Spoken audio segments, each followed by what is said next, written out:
Welcome back to the channel, or hi if you're new here. I'm Elise, and today we're going to be learning how to make the magic knot. Whether you knit or crochet, this is an essential skill for changing yarn colors.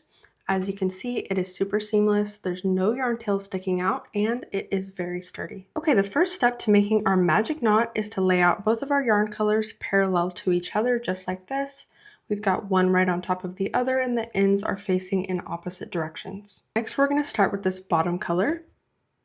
And I'm putting it over that top color just like that. Then we're going to take the end of this yarn and put it under that top color. Just like that. Now we're going to take that yarn tail and put it over itself. And you can see we've made a little loop around that top yarn color. Next, we're going to take the end of that same yarn color and put it into that loop that we just made.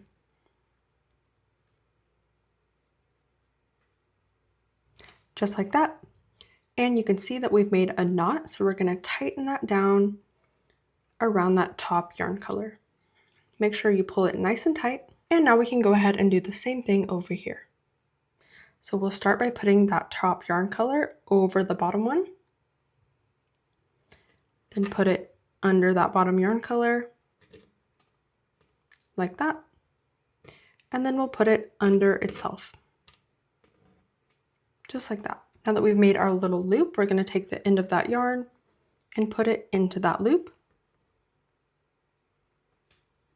Just like that. And we've made another knot over here, so we're going to tighten that down. Make sure you pull it nice and tight. And now we have a knot at either side. All we have to do now is pull on both of those yarn colors.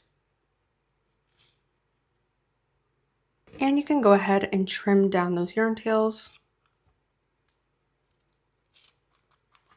And you have made your magic knot. I really hope that you enjoyed this tutorial for the magic knot. Go ahead and subscribe if you're not already, and I will see you in the next one.